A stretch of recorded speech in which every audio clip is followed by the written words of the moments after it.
각이 살아있는 정치평론 시사정각 시작합니다. 오늘도 각이 서는 두 분을 모셨습니다. 김상일 정치평론가, 최진영 변호사 나오셨습니다. 어서 오십시오. 네, 안녕하십니까. 네. 자, 이재명 대통령이 현재 캐나다에서 열리고 있는 G7 정상회의에 참석 중인데 취임 후 얼마 안 된 첫 외교 무대라 많은 관심이 지금 쏠리고 있는 상황입니다.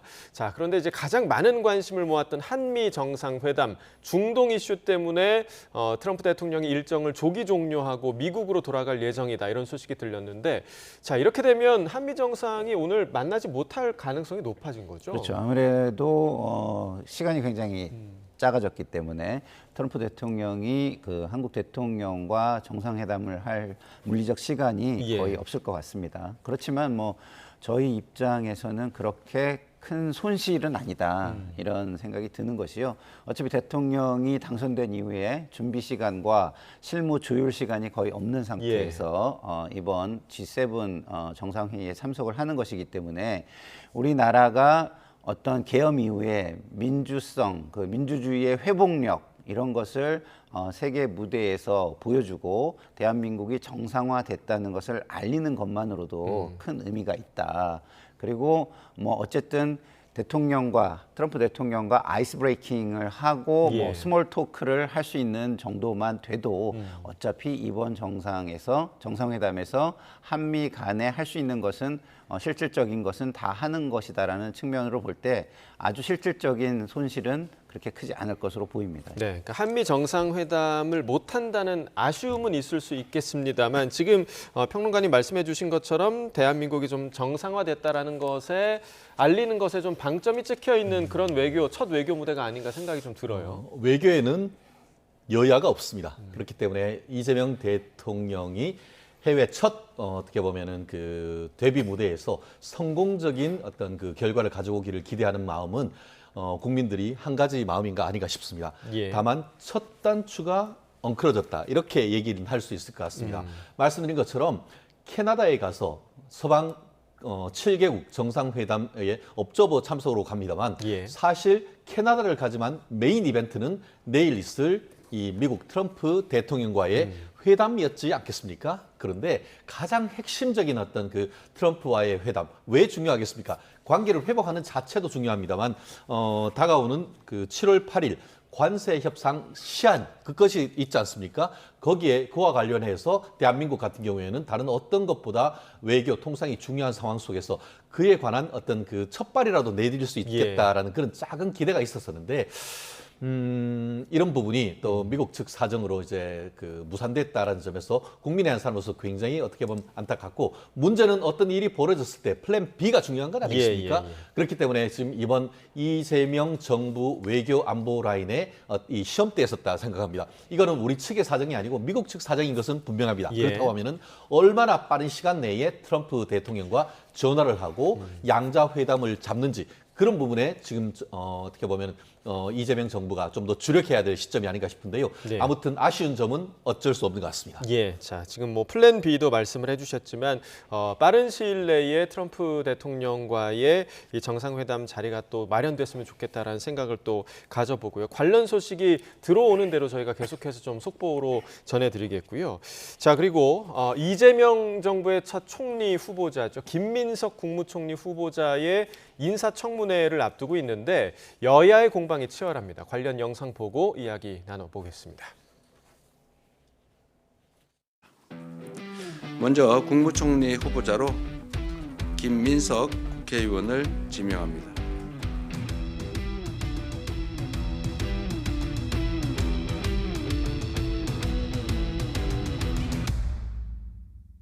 과거 김 후보자에게 불법 정치 자금을 제공하고 지난해까지 국회의원 후원회장을 맡았던 강모 씨와의 관계를 정조준하고 있습니다. 김민석 후보자가 아니라 강신성 씨가 총리 인사청문회에 나와야 합니다.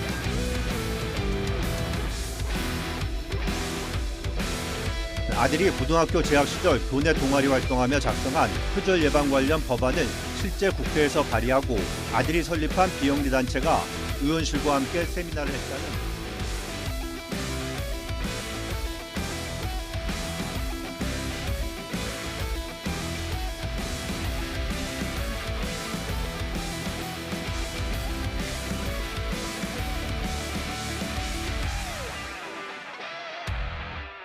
지금이라도 김민석 후보자에 대한 지명을 철회하는 것이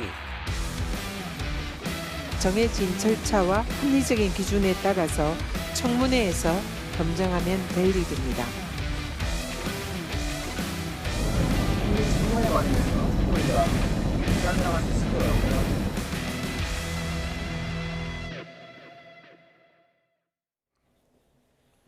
자, 여러 의혹이 제기되고 있는 상황이고 그리고 김민석 후보자도 해명을 하고 있고 뭐 SNS에 글도 올리고 있고요. 오늘 그 김민석 후보 네. 청문회와 관련해서 여야 간사가 모이긴 했는데 뭐였죠? 40분 만에 빈손으로 그렇죠. 좀 네. 끝났다는 소식이 조금 전에 전해지기도 했는데 일단은 여러 가지 의혹들 중에서 만약에 좀 문제가 된다면 가장 문제가 될 만한 사안이 뭐라고 좀 보십니까? 글쎄요, 저는 뭐 가장 큰 문제는 사실은 아빠 찬스가 사실이냐 이게 가장 국민 정서적으로 예. 가장 큰 문제가 될 수 있는 부분이라고 봅니다. 뭐 나머지 부분도 뭐 국민에게 도덕성 측면에서 공직 후보자로서 높은 뭐 모범적인 수준을 보여주는 것은 아닙니다만은 예. 우리가 알다시피 이전 정권에서도 이런 도덕성 측면에서 모범적인 모습을 보여주진 못하면서 뭐라고 얘기를 했냐면 사람이 없다. 그렇게 찾으면 아무도 시킬 수 없다라고 이야기를 했습니다. 그래서 도덕성 부분에 대해서는 시간이 지나면서 점점점 도덕적으로 더 모범이 될 만한 후보자를 찾아서 내정을 하는 것이 필요하겠다 이런 생각을 합니다만 지금은 초대 총리로서 이재명 정권의 초대 총리로서 도덕성 부분도 보지만 그 역량, 정책 역량과 이 정권을 빠르게 안정시켜서 성과를 낼 수 있는 사람인지도 같이 보는 것이 굉장히 중요하겠다. 그래서 플러스와 마이너스를 해서 종합 점수로 그렇게 문제가 없다면 빨리 인준을 하고 정부가 일을 할 수 있도록 하는 것이 좋겠다 이런 생각이 듭니다. 예, 지금 평론가님께서 이제 이른바 아빠 찬스 논란 관련 이야기를 좀 해주셨는데 이 부분에 대해서 민주당 일각에서는 뭐 자녀를 좀 아빠로서 도운 거 아니냐 이런 얘기도 나왔거든요. 좀 어떻게 보십니까? 민주당 의원께서 그 언론 보도에 나와서 2030 젊은 청년 세대들의 마음에 불을 지르는 지금 발언을 하신 것 같습니다. 그런 아빠인지 아니한 보통 사람들은 정말 어떻게 살아야 되느냐. 그 정도면 아빠라고 하면 충분히 해줄 수 있는 것이 아니냐라고 해서 당연한 것처럼 얘기하고 계시는데요. 예. 저같이 보통 아빠로서는 정말 새 아이를 제대로 서포트 못한 것에 대해서 정말 자괴감을 느끼게 하는 그런 발언이 아닌가 싶은데요. 최근에 그런 얘기가 도는 것 같습니다. 김민석 후보자님은 조국 아빠 찬스 의혹 곱하기 송영길 불법 정치 자금 의혹 곱셈 버전이다. 말씀드린 것처럼 조국 전 장관 같은 경우에는 조민 씨를 비롯한 아들, 딸, 본인의 딸은 의사로, 본인의 아들은 법조인으로 키우기 하는 과정에서 엄마, 아빠가 합법적인 것을 한참 넘은 일을 했다라는 그런 것. 그럼에도 불구하고 그게 너무 자연스럽고 당연한 것처럼 했는 것에 대해서 많은 국민들이 분노했던 건 아니겠습니까? 이상일 평론가님 말씀하신 것처럼 국민들의 어떤 반감을 살 수 있는 그런 부분인데 이제는 이 부분에 대해서 잘못했습니다. 사과하기는커녕 오히려 민주당의 중책을 맡고 있는 한때는 지금 그 검사장으로서 이재명 대통령의 사건의 변호인으로서 나아가 지금은 광주 지역의 국회의원으로 있는 분이 이것을 적극 엄호하고 나서는 것이 과연 이재명 대통령과 그리고 이 김민석 총리 후보자를 위해서 합당한지에 대해서는 상당히 의문인데요. 말씀드린 것처럼 또 거기에 더해서 송영길 그 민주당 전 대표 같은 경우에도 불법 정치 자금으로 해서 유죄 판결을 받고 했던 분 아니겠습니까? 실질적으로 지금 김민석 의원 같은 경우에도 예전에도 이미 이런 부분이 2002년, 2008년 뭐 그 무렵에 있었던 불법 정치 자금으로 해서 몇 차례 유죄 확정 판결이 됐던 분인데 또 이런 분에 대해서 비슷한 부분이 지금 계속 문제가 되고 있지 않습니까? 우리가 왜 상습범을 가중 처벌하죠? 한 번 하긴 어렵습니다. 그리고 한 두 번, 세 번 하고 나면 그것이 쉬워지는 것이고 그걸 당연하게 생각하는 것인데 본인의 기준으로 봤을 땐 그게 당연할지 모르지만 국민의 어떤 그 국회의원들과 정치인에 대한 눈높이는 예전보다 오히려 훨씬 더 높아졌다는 것. 그것을 아셔야 되지 않을까 생각을 합니다. 네, 국민의 눈높이, 국민 감정에 전혀 맞지 않는 처사다 이렇게 비판을 해주셨고 또 국민의힘에서 제기하는 문제 중에 하나가 재산 증식 문제도 있었습니다. 그러니까 5년 전에는 마이너스 5억 네. 8천이었는데 지금 신고한 부분이 2억 1,500만 원 정도. 그러니까 5년 만에 한 8억 정도가 재산이 증식을 했다. 이 과정을 어떻게 설명할 거냐 이 부분이거든요. 과정 뭐 돈과 관련한 거는 증빙이라는 게 항상 예. 존재하는 거니까 증빙을 보여주면 되는 것이죠. 그렇게 입증을 하면 되는 것인데 좀 전에 우리 최 변호사님께서 뭐 지금 국민의 도덕적 눈높이가 높아졌다 이런 말씀을 주셨지만 그만큼 절망감도 굉장히 커졌다고 저는 생각해요. 정치권에서 뭐 도덕적인 인사를 제대로 지금까지 추천을 내정을 한 적이 있나요?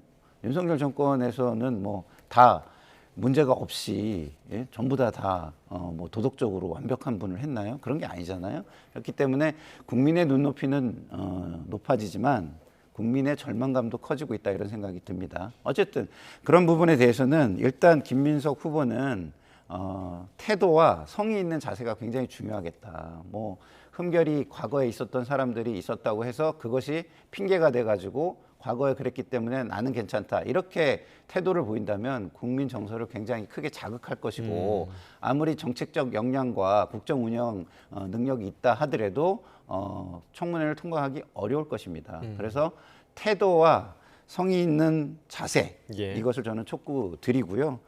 그렇지만 계속 말씀을 드리지만 과거 정권에서도 초대 총리가 장관들도 추천을 해야 되고 앞으로 할 일이 산적한데 아주 결정적인 입증 자료, 증거를 가지고 이야기하는 게 아닌 한은 제가 볼 때는 너무 과도하게 이야기하는 것은 자신들의 과거를 돌아보지 못하는 일이다 이런 생각도 듭니다. 예, 자 태도와 성의 있는 자세를 좀 강조를 해주셨는데 어떻게 인사청문회에서 좀 속 시원이 좀 소명이 될 거라고 예상하십니까? 어떻게 좀 속 보세요? 시원이 소명을 한다고 하면 이미 속 시원하게 소명을 했어야죠.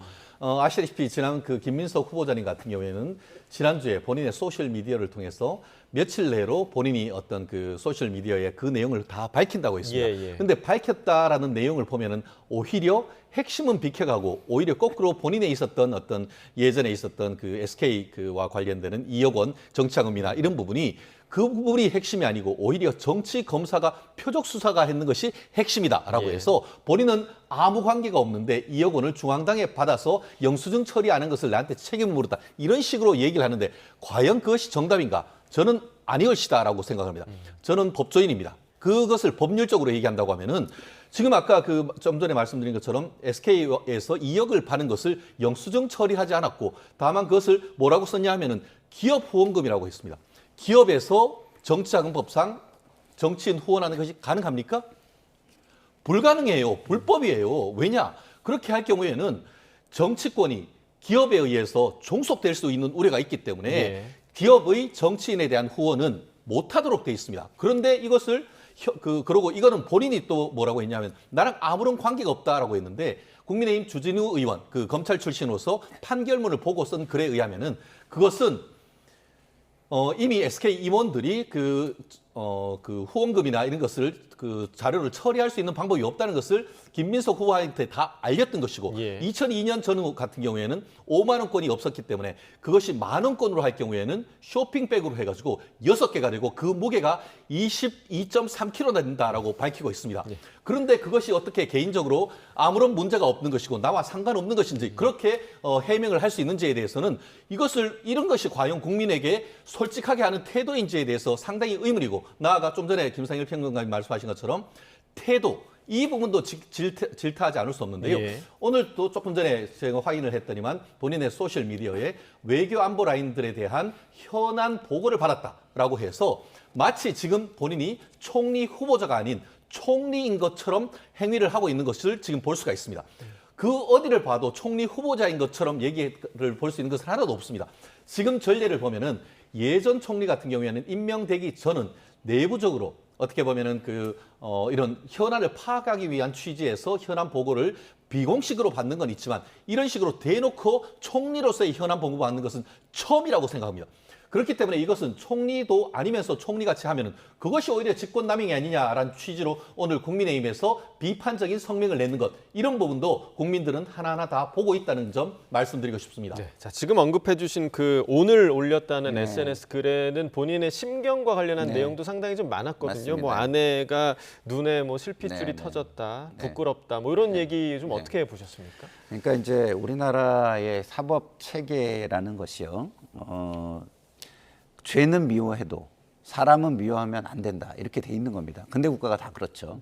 그래서 김민석 후보자 같은 경우는 본인의 죗값은 다 치렀습니다. 예. 다 치렀기 때문에 정치적으로 도덕성 측면에서 그것을 비판할 수는 있습니다.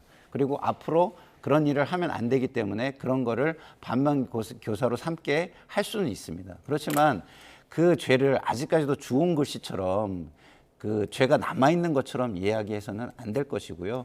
본인 SNS에 밝히고 있지 않습니까? 2002년에는 기업 후원이 가능했다라고 이야기를 하고 있어요. 예. 그렇지만 그것이 뭐 말씀하신 대로 합법적이지 않을 수 있는 부분이 있었고, 그런 부분과 관련해가지고 구체적인 것은 모르겠으나 어쨌든 죄를 인정받은 부분이 있고, 인정받은 부분에 대해서는 죗값을 다 치르고 추징금도 다 낸 거 아니겠습니까? 그런데 그런 것을 너무 마녀사냥식으로 너무 과도하게 하면은 가족들까지 그 대상이 돼가지고 힘들어지는 것이죠. 그래서 그런 부분에 대한 약간의 안타까움까지 섞어서 자신의 가족들에 대한 지금 상황과 자신의 지금 관련된 의혹과 관련된 설명과 이런 것을 SNS에 올린 것으로 보입니다. 네.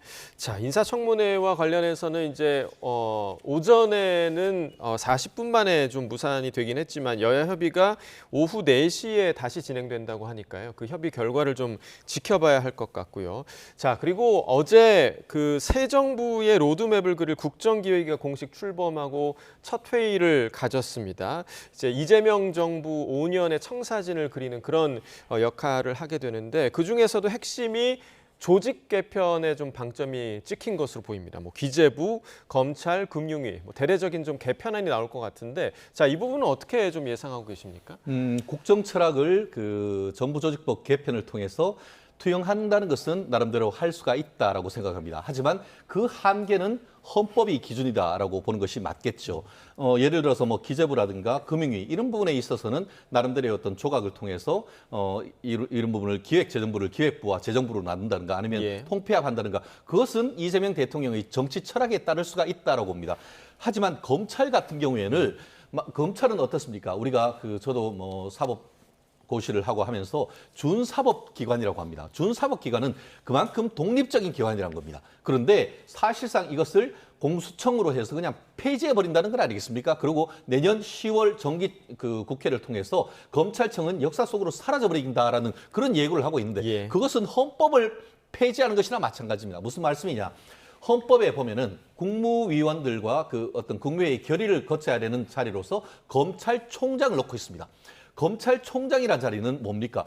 검찰청이 있기 때문에 그 수장으로서의 검찰총장이 있는 것인데, 헌법기관으로 있는 검찰청을 아예 폐지해버린다는 것은 사실상 입법권을 기준으로 해서 개헌을 통하지 않고 헌법을 폐지하는, 헌법을 파괴행위라고 하는 것으로 얘기할 수밖에 없다고 봅니다. 제가 아직까지 단정을 할 수는 없습니다만 지금은 검찰이 아주 조용합니다. 정권 초기이기 때문에 그런지 저는 알 수가 없습니다. 하지만 구체적으로 이런 그 검찰청을 사실상 폐지하는 법안이 마련됐을 경우에는 아마 검찰 내부에서 이런 부분에 대한 권한쟁의라든가 아니면 이런 부분을 대통령을 상대로 해서 소를 제기할 가능성도 충분히 있지 않을까 싶은데요.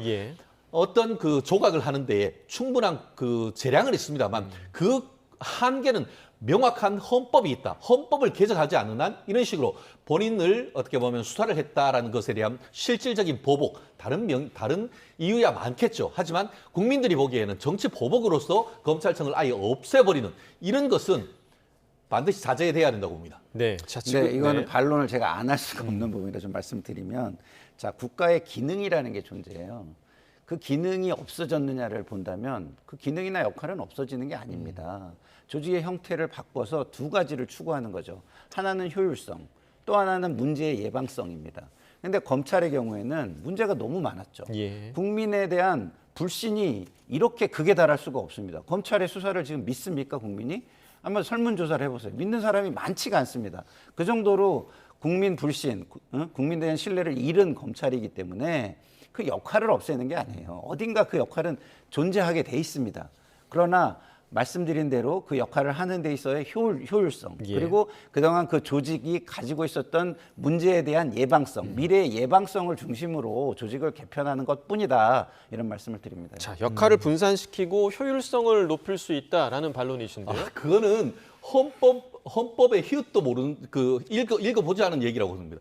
사실 어떻게 되어 있습니까? 헌법에는 국민은 누구나 검찰이 청구하고 법원이 발부한 영장에 의하지 않고는 체포 구속당하지 않고 압수수색 당하지 않는다고 명확하게 되어 있습니다. 그렇게 해서 검사가 있고 헌법상 기관으로서 검사가 있고 검찰총장이 있고 검찰청이 있는데 그걸 없애버린다는 게 말이 되나요? 그 기능을 그럼 어디에 줍니까? 그것 자체가 헌법에 반한다는 거예요. 그럼 앞으로 그러면은 누구한테 그 압수수색 영장을 청구하고 누구한테 체포 구속 영장을 청구를 하죠?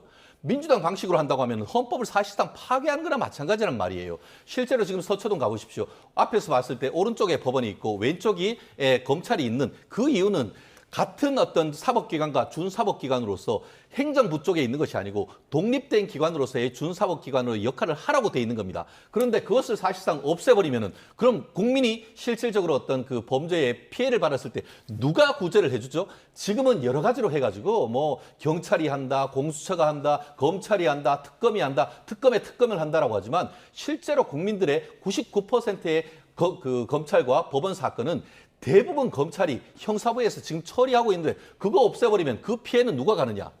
국민들한테 가는 거예요. 그렇기 때문에 이 사안에 대해서 박수 쳐줄 때는 좋을지 모르지만 정치적으로 내가 범죄의 피해자가 됐을 때 구제를 요청했을 때는 오히려 나의 피해를 구제해 줄 것은 오히려 경찰이고 검찰이라는 사실 우리가 한순간도 잊어서는 안 되는 것이고 저는 실무가입니다. 정말 많은 실무가들이 민주당을 지지하는지 국민의힘을 지지하는지와 상관없이 현재 민주당이 제기하고 있는 이와 같은 국가 어떤 수사위원회 이런 식으로 가는 것에 대해서는 정말 많이 이제 브레이크를 걸어야 된다는 목소리 정말 이재명 대통령께서 꼭 들어주셨으면 합니다. 근데요, 제가 한 말을 가지고 우리 변호사님께서 헌법의 히읗도 모른다 이렇게 하신 것 같은데 제가 그래서 지금 헌법 좀 찾아봤거든요. 검찰청이 신청하고 법원이 영장을 발부하는 게 아니에요. 검사의 신청에 의하여 법관이 발부하는 겁니다. 네, 그러니까 그래서 검사가 없어지는 그렇죠. 건 아니다. 검사가 예. 없어지는 게 아니에요. 그렇기 때문에 그렇게 말씀하시는 거는 제가 볼 때는 과도하다는 생각이 듭니다. 그 부분에 제가 반드시 반박해야 됩니다. 예. 왜냐? 짧게요. 예, 이거는 반드시 얘기를 해야 됩니다. 그러면은 지금 검사한테 수사를 검수완박을 한다고 했지 않습니까? 그럼 압수수색 영장을 청구를 했는데 그럼 검사는 수사도 하지 않은 상태에서 경찰이 왔는 것을 보고 그냥 도장만 찍는 통법입니까? 그렇기 때문에 사실상 검사를 폐지한다는 것은 압수수색 영장을 청구하는 그 기능에 검사로 폐지해버리는 것이고 압수수색을 비롯한 수사의 실질적인 기능은 경찰로 넘기는 거기 때문에 그렇기 때문에 이것이 사실상 검사의 기능을 폐지하는 것. 그렇기 때문에 위헌이란 것이죠. 예. 검사는 기소를 하는 것이고요. 기소 독점권을 가지고 있죠. 그리고 수사는 경찰이 합니다. 해외도 그런 사례가 있고요. 어쨌든 그런 부분에 대해서는 나중에 공청회 같은 게 있으면 우리 최 변호사님께서 나가셔가지고 말씀을 좀 하시면 좋겠네요. 네, 자 이렇게 검찰의 운명이 그야말로 풍전등화에 놓인 그런 상황인데 3대 특검도 본격적으로 시작이 됐습니다. 어제 내란 우두머리 혐의 7차 공판에 나온 윤 전 대통령 처음으로 기자들에게 입을 연 모습을 보였는데 그 모습 잠깐 보고 오겠습니다. 특검에서 소환 조사 요구하면 응하실 건지 궁금합니다. 경찰 출석 요구 이번에 응하실까요? 세계 특검 모두 아니, 저 사람들 좀 보게 이 앞을 가로막지 좀 말아주시면 안 되겠어요? 네? 이쪽으로 조금 앞으로. 네? 세계 특검 모두 정치보복 특검이라고 보십니까? 네, 여러 질문에는 답을 하지 않고 결국엔 이제 그 방향이 지지자들이 있는 방향이었잖아요. 그러니까 지지자들이 나를 볼 수 있게 좀 비켜달라 이런 요청을 한 건데 이 모습 좀 어떻게 보셨습니까? 글쎄요, 저것도 이제 태도의 문제죠. 김민석 후보자한테 제가 태도를 잘 하십시오라고 얘기한 것처럼 자, 지금 국민들의 관심사라는 게 존재해요. 지지자들만 챙길 그럴 상황이 아닙니다. 그리고 국민의 관심사는요, 공적인 관심사예요. 저런 사적인 개인의 이익이나 인기 이런 게 아닙니다. 근데 한때 최고의 공인이었고 권력자였던 대통령께서 기자의 취재에 저런 식으로 대응을 하는 것이 맞다고 생각하는 국민이 얼마나 계실까. 물론 강성 지지층의 감정이 많이 상해 계시는 분들은 그러실 수 있겠죠. 예. 그러나 그렇지 않은 분들은 저 모습이 옳다라고 생각하는 분은 없다라는 생각이 듭니다. 최 변호사께서는 어떻게 보셨습니까? 네, 좀 많이 답답했다. 실제 뭐 전직 대통령이지만 대통령이었던 분 아니겠습니까? 예. 그렇다고 하면은 좀 더 당당한 모습을 그 국민들에게 보여드릴 필요가 있고 본인의 지지층뿐만 아니고 또 국민들을 대표하는 기자들의 어떤 질문에 또 나름대로 어떤 그 존중하는 그런 모습도 필요했지 않나 싶습니다. 알겠습니다. 자, 지금 위성락 국가안보실장의 발표가 있는데요. 들어보겠습니다. 미국의 트럼프 대통령이 오늘 갑자기 귀국을 하게 되었기 때문에 내일로 예정되었던 한미 정상회담은 어렵게 되었습니다. 원래 다자계기에 이런 일들이 간간 있긴 한데 아마 이스라엘 이란 군사적 충돌 문제와 관련이 있어 보입니다. 미 측으로부터는 그런 상황이 생긴 언저리에 저희한테 양해를 구하는 연락이 왔었습니다. 그리고 일본하고의 정상회담은 내일 오후로 정해졌습니다. 그리고 관련 사항이 있으시면 제가 답변을 드리겠습니다. 네, 말씀하시죠. 안녕하세요. 저 KBS 방준원이라고 하는데요.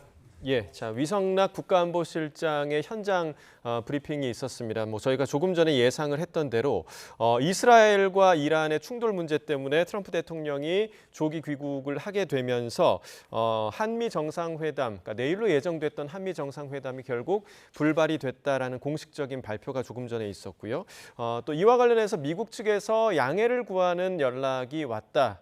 라는 이야기도 국가안보실장을 통해서 저희가 좀 들을 수 있었습니다. 뭐 아무래도 조금 아쉬운 부분인 것 같아요. 예, 뭐 아쉬운 부분이 있지만 예. 아까도 말씀드렸지만 크게 뭐 손실이 있는 것은 아니다. 이런 정도로 국민들께서 좀 양해를 해주시고 이해를 해주셨으면 좋겠고요. 예. 이것은 오히려 앞으로 있을 그 정상회담과 아니면 협상에서 우리에게 크게는 아니겠지만 그래도 작게는 우리가 작은 레인 체크를 좀 하나 받았다. 그러니까 조금의 뭐랄까요, 우리가 좀 저쪽에서 미안해할 만한 예. 포인트를 하나 얻었다. 이렇게 좀 생각을 해주시고 넘어가면 좋겠다 이런 생각이 들고요. 내일 일본과의 정상회담에서 또 지금까지 있어왔던 어떤 인식의 문제를 좁히고 그리고 상호 관계를 좀 앞으로 나갈 수 있는 좋은 만남이 있었으면 좋겠다 이런 생각이 듭니다. 사실 뭐 흔히 발생할 수 있는 상황은 조금 아닌 것 같고 아주 이례적으로 이제 트럼프 대통령이 귀국을 하면서 이런 상황이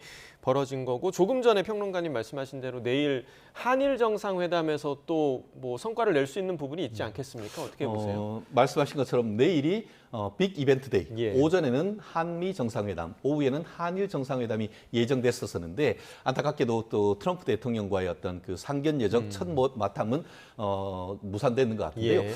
제가 좀 팩트 체크를 좀 해드려야 될 게 있는 게 뭐 저는 이 부분에 있어서는 뭐 이재명 대통령의 책임은 아니다. 왜냐? 이번뿐만 아니고 제가 확인해 봤더니만 트럼프 대통령은 다른 다자간 정상회담에서도 최종 어떤 그 모임이 끝날 때까지 잊지 않고 돌아가는 케이스도 있었고 실제로 몇 년 전 어떻게 보면 하노이 그때 싱가포르 회담 그걸 위해서 에이펙 회담에서 최종 어떤 그 모임 끝날 때까지 잊지 않고 4시간인가 빨리 나가는 그런 케이스도 있었다라고 예. 하니까 아마 이런 부분에 있어서는 미국의 어떤 큰 어떤 몸집이 있다 보니까 이런 부분은 좀 양해가 되는데 결국 그 미국 측에서 양해를 구하는 그런 모임이 있었다. 저는 그 부분이 되게 중요한 것 같습니다. 그렇다고 하면은 그에 따른 후속 조치, 아까 말씀드렸던 플랜 B를 빨리 가동하면 좋겠다라는 생각이 들고, 예. 한일 정상회담은 내일 오후에 이루어진다라고 하는데요. 아마 첫 모임인데 거기에서 이시바 시게루 총리와의 또 좋은 사진 한 장 국민들은 기대할 수 있지 않을까 생각합니다. 네, 자 내일 좀 기대해 보도록 하겠고요. 또 한미 정상회담 같은 경우는 말씀해 주신 대로 후속 조치가 어떻게 이루어질지 이루어질지 이 부분에 좀 주목을 해봐야 할 것 같습니다.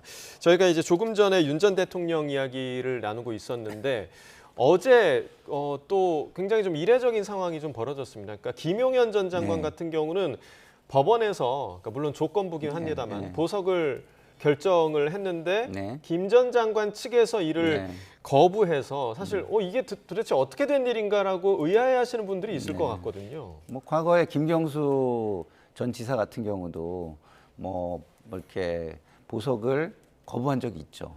그렇기 때문에 본인의 지금의 상황이 지금 보석으로 나가는 것이 그렇게 본인에게 아주 큰 이득이 있지 않다라고 한다면 정치적인 실리 내지는 여론 환경의 실리를 생각해서 거부하는 경우가 있는 것이라고 저는 봅니다.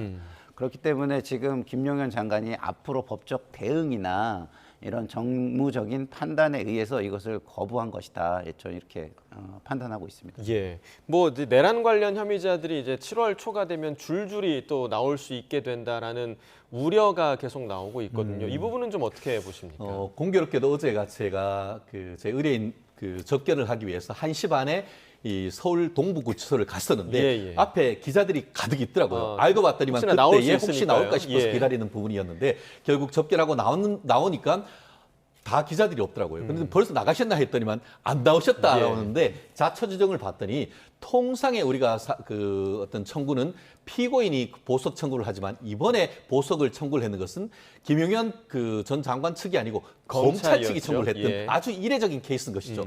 아시다시피 지난 12월 27일 날 구속영장이 발부됐고 1심 구속기간은 6개월입니다. 그러니까 다가오는 6월 27일이 6개월 구속기간 만기인데 결국 6개월 기간이 그냥 지나가 버리면은 구속 기간이 만료가 돼서 아무런 조건 없이 김용현 전 장관이 석방되는 건 아니겠습니까? 그러다 보니까 검찰로서는 그래서는 안 된다 싶어서 여러 조건을 걸어서 청구를 했었는데 재판부도 이를 받아들였던 겁니다. 근데 문제는 이제 10일만 있으면 내가 나가서 행동에 제한이 없는데 굳이 이런 행동에 제한 4개, 5개의 조건을 받은 상태에서 나갈 필요가 없다라고 판단을 하면서 오히려 거부를 했던 이런 상당히 이례적인 상황인 것 같은데요. 결국 이런 상황 속에서 보석 보증금을 1억이라고 했는데 그것을 공탁하지 않는 한 사실 나올 방법이 없습니다. 그걸 강제할 수 있는 방법도 없습니다. 그렇다고 한다고 하면은 지금 예측대로라고 한다고 하면은 다가오는 6월 27일 김용현 전 장관은 석방될 것이고 그 이후에도 그 무렵에 구속영장이 발부된 분들도 구속기간이 재판 기간이 상당히 길어질 것이기 때문에 줄줄이 불구속 재판 받는 것은 예정된 수순이 아닌가 예측을 해봅니다. 6개월을 채우고 석방이 될 것이다 이렇게 전망을 해주셨고 어제 또 묘한 소식이 하나 있었던 게 김건희 여사가 갑자기 병원에 입원을 했습니다. 근데 뭐 지병이 있었다고는 전해지고는 있는데 특검 지금 얘기가 나오고 있는 상황에서 꼭 이 시점이어야 했을까라는 그런 시선도 좀 있는 것 같아요. 당연하죠. 과거에 재벌들이 검찰 수사나 뭐 기소나 뭐 이런 중요한 본인과 관련된 국민의 알 권리를 충족시켜야 할 이런 때가 되면은 이런 일이 많이 있었습니다.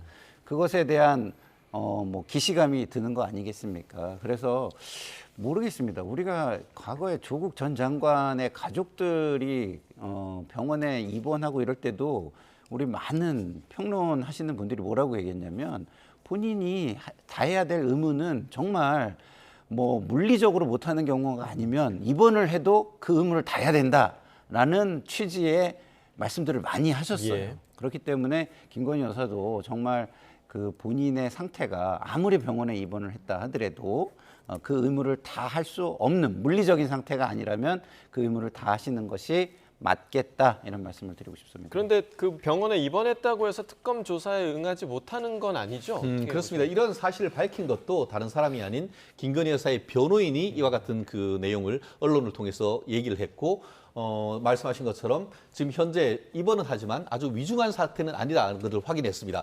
거기에 덧붙여서 지금 김건희 여사 특검이 진행되고 있기 때문에 그 특검에 대한 대응도 준비하고 있다라는 얘기를 다른 사람들 아닌 변호인을 통해서 얘기를 했는 부분이기 때문에 결국 언제 어떻게 보면 다시 사저로 돌아올지는 알 수는 없지만 특검이 진행되고 소환 조사가 있다라고 한다고 하면은 변호인을 통해서 출석이나 이런 부분은 조율해서 출석하지 않을까 예측해 봅니다. 네.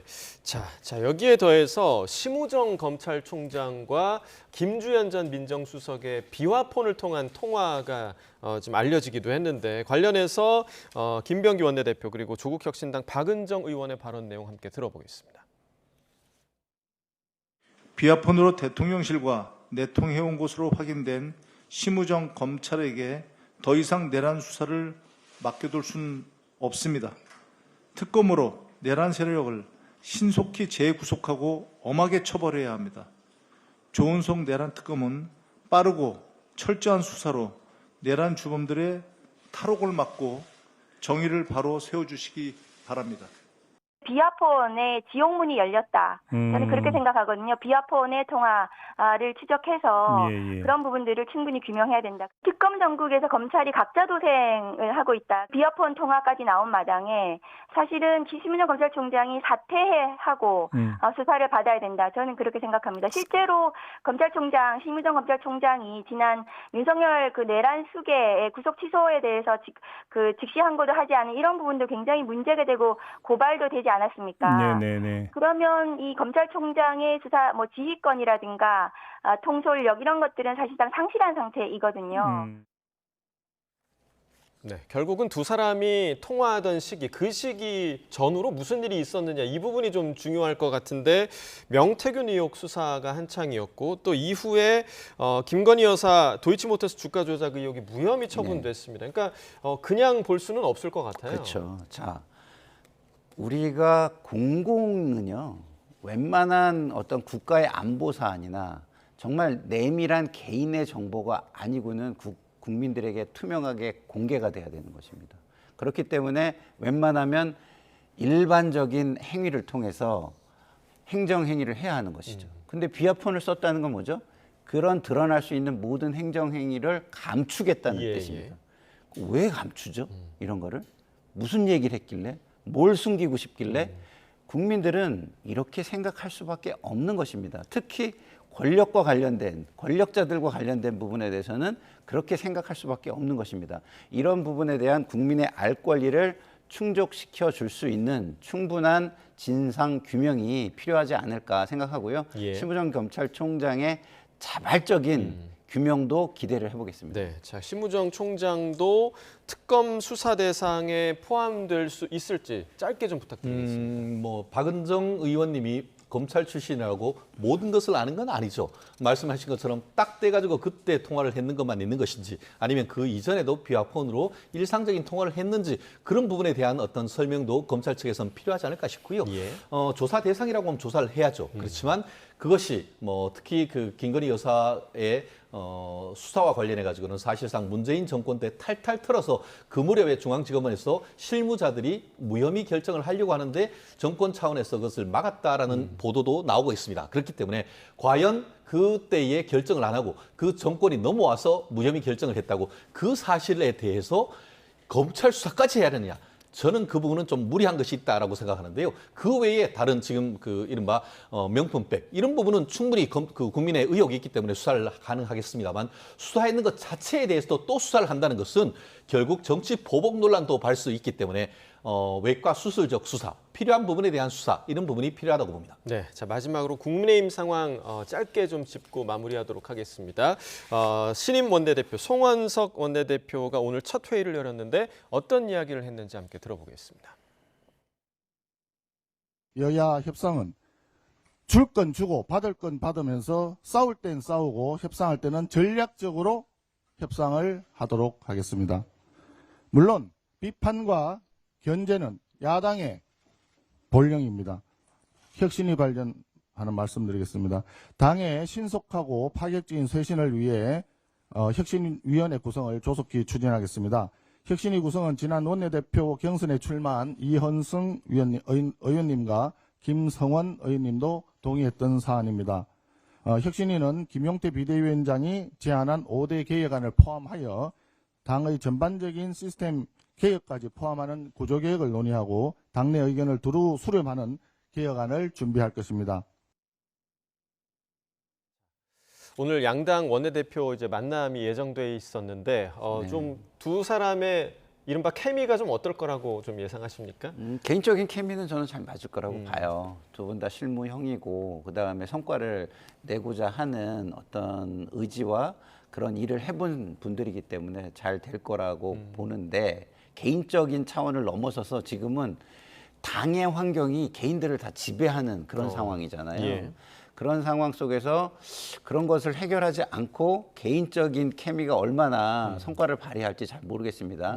국민의힘 같은 경우는 지금 불법 계엄 이후 그다음에 내란 혐의가 지금 심판이 진행되는 상황 속에서 그런 것을 반성하고 그것과 연관되지 않은 어떤 그 관계를 끊어내는 이런 것이 필요합니다. 예. 그렇지 않으면 결국 계속 어떤 심판의 대상이라는 어떤 여론에 휘말리게 되는 거거든요. 그런데 송호석 원내대표가 그것을 잘 끊어내지 못할 경우에 협상이 잘 될 수 있을까?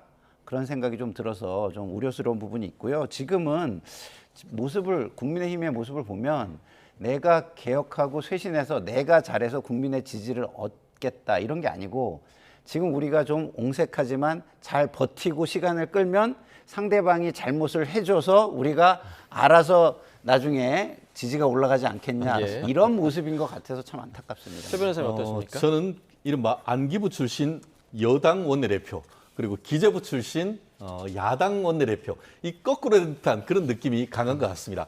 결국 민주당 같은 경우에는 어떻게 보면 정치를 굉장히 강조를 하게 되고 야당이 오히려 정책을 강조하는 이런 부분인 것 같은데 정책이란 확실한 그 논리적 수단을 통해서 그 여당을 설득하는 야당의 리더십이 필요한 것 같은데 상당히 어렵지 않을까 하는 생각도 듭니다. 그럴수록 어떻게 보면 개인적 관계 이런 부분과 관련해서 또 호소하는 정책과 개인적 이런 쌍두마차로 여야 간의 협치를 한번 해봤으면 하는데 쉽지는 않을 것 같습니다. 알겠습니다. 쉽지 않다라는 두 분의 말씀이었습니다. 여기까지 줄이겠습니다. 김상일 정치평론가 최진영 변호사와 이야기 나눴습니다. 고맙습니다.